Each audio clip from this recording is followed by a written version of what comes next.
Awesome. Well, good morning, afternoon. I guess it's 11 o'clock. So welcome back to my second episode.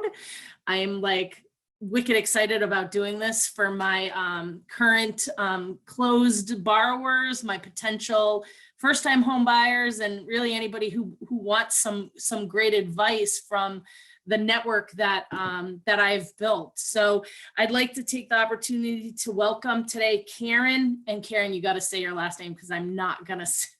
Sure, the D is silent, so it's Dzendolet. Dzendolet with KDZdesigns. I'm going to have her information in the link below when I post it on YouTube, I guess. So you guys can find her, or you can just reach out to me as well if you'd like a connection with Karen and to be able to use some of her awesome services.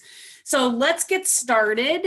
So Karen, how did you become an interior designer? What is your background? So interestingly enough, I have an economics degree and I worked in corporate software engineering. Doesn't that sound impressive? As a project lead and a product manager as my first career, and this is working for a large computer company, which no longer exists.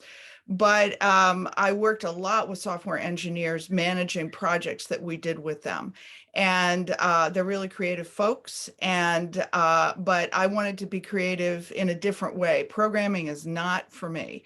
So after I had done that for about 15 years, I decided, it's time to look at some other options where I can use all of that project management skill but apply it in a way that helps me be creative. So I started taking some continuing ed classes, lived in the Boston area, and said, you know what, an interior design degree is what I want. So I went back to school to Suffolk University, the New England School of Art and Design, and got a master's in interior design, which meant I studied hospitality design, commercial design, residential design, color theory, pretty much anything you can think of that has to do with design, we had to do, and create all kinds of project plans and project interiors. And I graduated in 2006.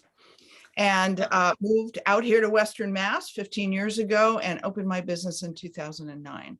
And it's just me. And I do everything from a paint color consultation. You want to change the color in one room, all the way up to working with architects and contractors in renovating a whole house. So that's the advantage of having that degree. I was exposed to lighting design, even how do the innards of a house work. So you don't want me to do anything with your heating system, but I understand a bunch of things about it. Yeah, that is awesome. And myself going through kind of an interior remake of my own house, it's definitely challenging and it's very tedious, and being a bit busy professional, it definitely was stressful. So let's answer the question that I remember when I first met you. I said, so do you stage too? So what is the difference between a stager and a designer?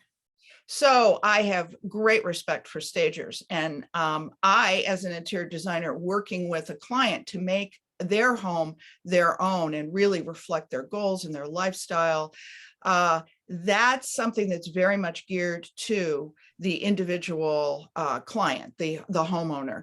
A stager comes in to make their home appeal for everybody looking at it. So when you bring a realtor brings you through into somebody's home, you want to be able to visualize yourself there. So in a way, they're kind of opposites. I'm there to make a home specifically for that person who lives there. A stager's there typically to remove things and to stage a home in a way that allows anybody walking through the door to say, oh, I could put my easy chair right there.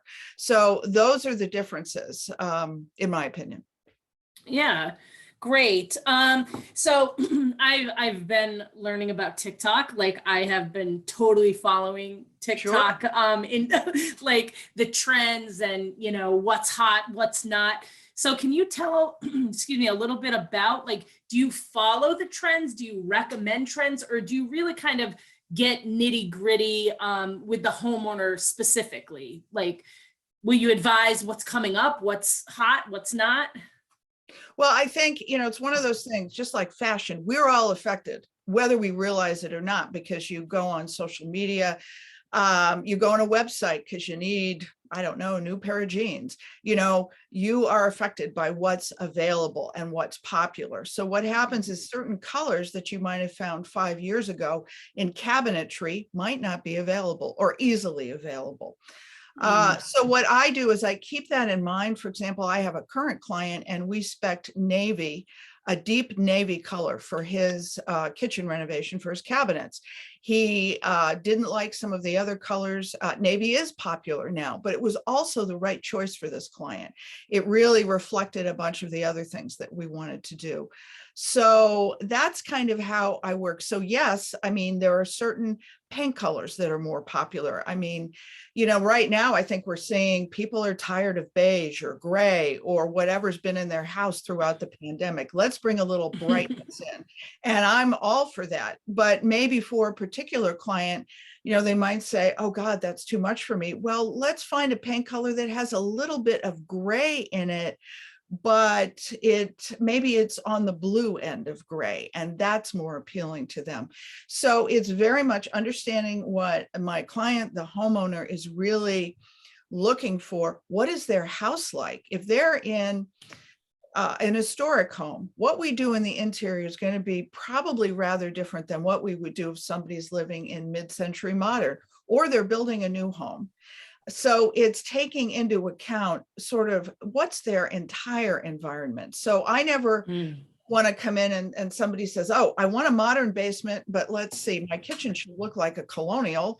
And then in the dining room, let's pretend it's, I don't know, space age looking. I mean, you would feel incredibly odd moving from room to room if everything's so disconnected. So something I try to do is always pull all the rooms together. So as you move from space to space in your home, in my client's home, there's a sense of not necessarily knowing that it's connected, but you feel comfortable with that flow.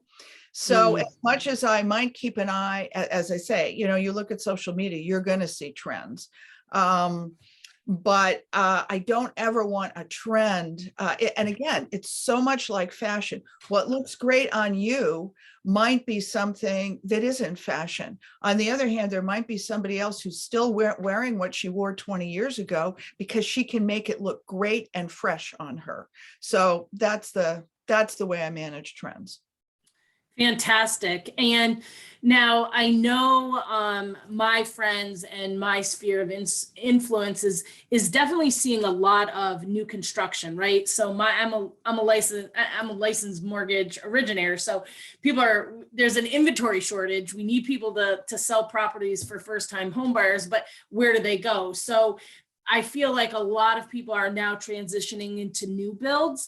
So talk a little bit about how you and the general contractor kind of work together. And I know, talking with you before, that there's a lot of value with having you and the general contractor working together to make this process easy. So if you want to speak a little bit about that, I think that would be beneficial. Sure. Well, it's what I like to tell people is the more building professionals you have, the better end result you're going to get. And in some cases, some people feel like, well, I have a contractor. Why would I need an architect? Why would I need an interior designer?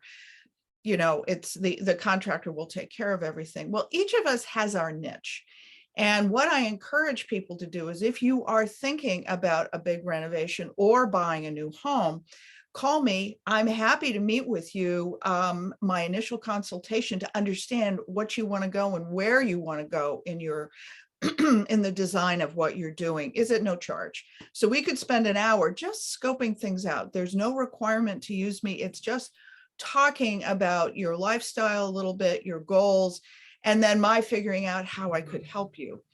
The way I work with a contractor, and particularly if you bring me in at the beginning of your project, is I really get into, again, goals and lifestyles. Do you have pets? Do you have children? When we are speccing finishes, for example, we need to be mindful of how much use are things going to get. That tile floor you put in your mudroom, if you've got 3 kids and 2 dogs, it's going to get beaten up. So what do we pick? What color grout do we pick so it doesn't look shabby in a year? Do we consider a different material? So these are all the kinds of things that I would get into in detail. And typically contractors and architects as well aren't as keen in getting into that level of detail. The contractor is there to make sure things function properly, make sure code is met. And some contractors are more interested in design than others. But there are a lot of details that I can bring to the client's attention that will help the client. And if we spec them in advance, contractors are typically just fine. Let me give you a quick example of lighting in a kitchen. I was in a new home the other day. Somebody was out of town. They haven't really been part of the build. They called me. I need some additional decorative lighting. Please come in and meet with me. So this was, a couple hours of consultation. And when I looked to see where the contractor had spec'd the lighting in the kitchen, they had put recessed lighting kind of in the walking area between the island and the countertop in the kitchen. And it hit my head at just the right point. So slightly behind my head, as I'm leaning over to the counter, pretending I'm cutting up vegetables, that I was in the dark. My slicing and cutting was not helped by this light. Now there is under cabinet lighting right there in the cabinets in front of me, which will be very beneficial. But the lighting that was put in wasn't put in a way that's going to help the homeowner really light that task area that they're using. So if I had come in earlier, I would have said, here's where you want to spec the lighting. So here's where it should be. And then, we would have had a chat about how best to do that. So sometimes what happens is also wires might get crossed, using that electrical pun there, that, the contractor might have said to the electrician, just put all this stuff in if the homeowner's not weighing in. So, it happens. Now, I don't go into a home and say, you got to rip all this out. No, that's, the contractor would never work with somebody like me again. What I would say is, how do we augment what's already there and make sure that the homeowner gets what the homeowner wants? So again, ideally, I come in at a point where the contractor and, I come up with the details. I do spreadsheets. I review this all with the client in time for the contractor to review it and have a discussion so that we're very clear about moving forward. And this actually takes a lot of anxiety away from the homeowner. And this is true of any renovation project. Even if let's say you're updating a bathroom, it's the same thing. What kind of lighting should be spec'd in there? If you are gutting a space, you have an opportunity to really make that space work for you. And it might even be thinking, beyond code and thinking about what's your daily process in a kitchen. If you're renovating your kitchen, what if, you think about, you get up in the morning, you want to have that cup of coffee sitting at your island. Think about that. Is that your daily activity? You want to really sort of bubble up. What's your daily use of a space? And then you can also think about, all right, I do need a dining room that's big enough for the 3 times a year post-COVID when we have family in for Christmas, Hanukkah, Thanksgiving. And you think about that, but that truly is not your primary focus. Your primary focus as a client needs to be you and your family. Great advice, Karen. Excuse me, so much to think about. And the one last question that I'd love to ask and to share with the audience is, what recommendation do you have for going forward? People always look at their home. I mean, we're always telling people use it as an investment, right? This is your investment. What do you recommend? Would it be paint color, like for an update? Somebody needs just something different. What do you recommend? Yeah, absolutely. If you just want to feel like you're a little bit refreshed, and again, after the pandemic and spending a lot of time in your home, you might be using a room for your office that was never intended to be or was a spare room. Maybe you have an opportunity now to take a step back and say, how can I refresh this? Paint is one of the easiest ways to do it. And I do paint color consultations, but you can go online. Your client could go online and say, let me read up a little bit about maybe what I'd like, and think about what are the other colors in your house? What are the colors that you love? And then, maybe a fresh coat of a cream color on your trim to brighten that up in a satin finish, and then a matte finish for, a soft blue, maybe a soft green, something that when you walk into that room, you feel focused. Brighter colors could be too jarring, or they could be just the thing to energize you. So it's a very personal thing.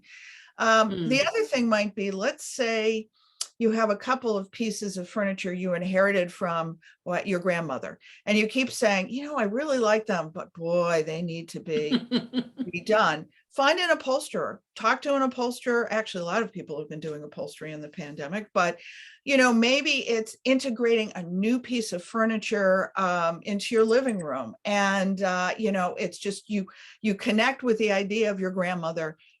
But you're not going to use the fabric she had on there. You want something fresh. So that's something else you could do. So these are smaller things. And certainly the folks who do decluttering might even say, think about, what do you really need to have in your home, or what do you really need to have out?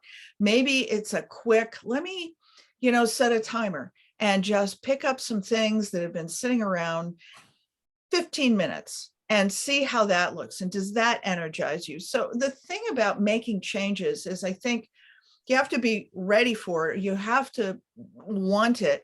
But also, if you start moving a little bit in that direction, it's going to give you some momentum. And then you might make more changes and see how you feel about those, because it can be very daunting. So I say, start slowly, think about what's your activity in the space you're thinking of updating, because you can make it look fabulous to the eye. But if you walk in and say, oh, this furniture is really uncomfortable, I don't like to sit here, you're never going to use the space. So it's that functional piece. Let me make sure the space works for me. Maybe the lighting's not great. Maybe you need to buy a couple of lamps, and you don't have to do recessed lighting. You don't have to bring in an electrician. What I tell people sometimes is stage a little lighting. So let's say, oh, the space feels dark. Add a couple of lamps. Maybe you put a floor lamp in the corner. You turn it on and you say, oh, wow, that corner was always so dark. Now it's got more light in it. So I feel like that corner and the rest of the room is a little more balanced. So it's all about just finding those little things and thinking about them. Because the other thing I tell folks is, if you are just moving into a home, yeah, it's great to plan all these things in advance. But if you move into an existing home, see what that schedule is of yours. See how you feel about your flow. And give it a few months, maybe 6 months, before you make any significant changes. Because you might have thought before you moved in, I'm going to sit in that breakfast room every morning and I'm going to have my coffee. And then lo and behold, that's not happening. You find yourself at the kitchen counter, rushing out to get to work if you're working outside the home right now. But you come in at night and you want to be in that living room having your cup of herbal tea. That's where you want to put your focus. And you would have never imagined that. So it's that kind of thing. I never want to encourage somebody, make all these changes right away. It's like, be thoughtful. Think about, maybe, how do you want to feel in this space? And if you're already really enjoying a spot, how do you make it better? Such great advice, Karen. Oh my goodness. Thank you so much for taking some time out of, again, your crazy busy schedule to jump on a Zoom with me and to record this. I greatly appreciate it. And I hope, like I said, I hope my audience is enjoying it. I'll let you know if they respond, of course. Well, thanks, Danielle. It was great answering your questions. It's been, great to talk to you. And as I say, I'm always available to chat with folks if they think they might be interested. That's at no cost. And my website, you can suggest people look at my portfolio. It's KDZdesigns with an S.com. And you can see a bunch of the projects that I've worked on. I do a blog occasionally, and I'm also on social media, and links are available on my website to that. So if people want to take a look at what I've done, I'd love to talk to them. Okay. Awesome, Karen. Thanks so much. We'll see Thanks, you Danielle. soon. Bye-bye. Bye-bye.